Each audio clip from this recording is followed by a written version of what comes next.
After 11 years, Washington City now has a new mayor.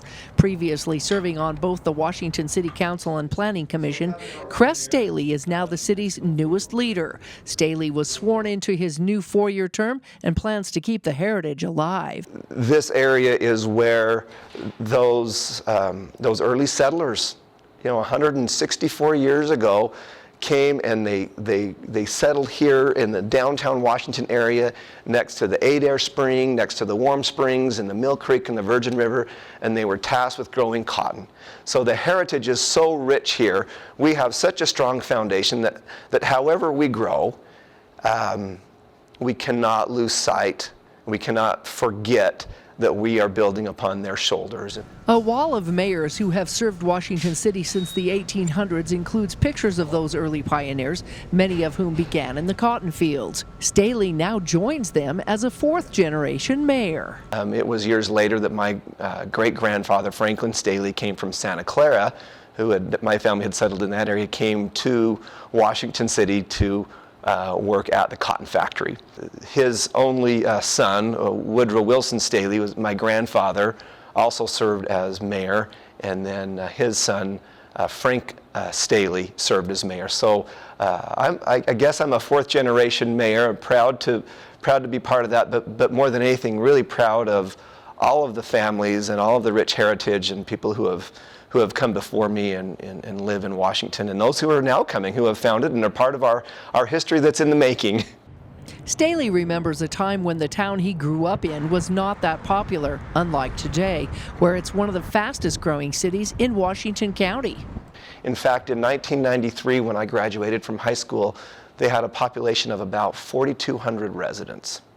So if we fast forward now to 2022, almost 30 years later, we have about doubled in size each of the last 3 decades.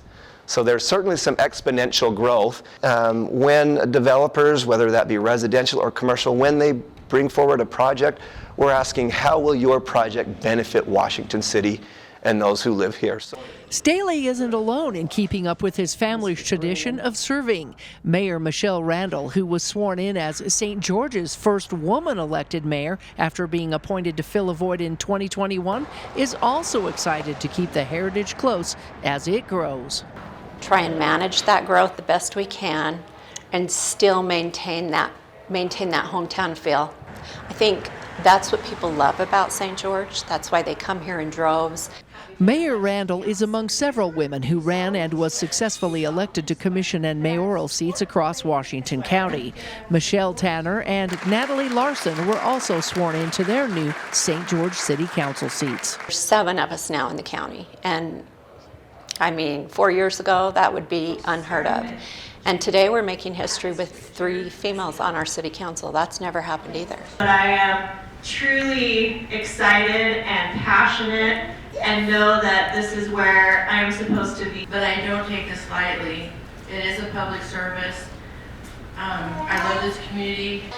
Everyone wants to be here.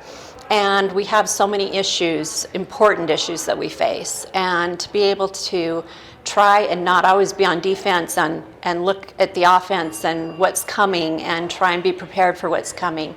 Both Mayor Randall and Mayor Staley are looking forward to helping their communities with growth issues, just as their forefathers did. My great-great-great-grandparents came here in 1861 with 308 other families. Today, their two of their great-great-great-grandchildren are being sworn in as mayors. Me and Cress. I was a Staley, my mom was a Staley. So we come from that same gene pool. And I don't know, maybe it was something there that just said, you know what, you need to get out and lead. So that cotton ball and that tagline of where Dixie begins or where Dixie began is critical for me. So that will be a point of emphasis during my time as mayor. Co-workers, friends, family members, and even classmates were on hand to congratulate the newly elected.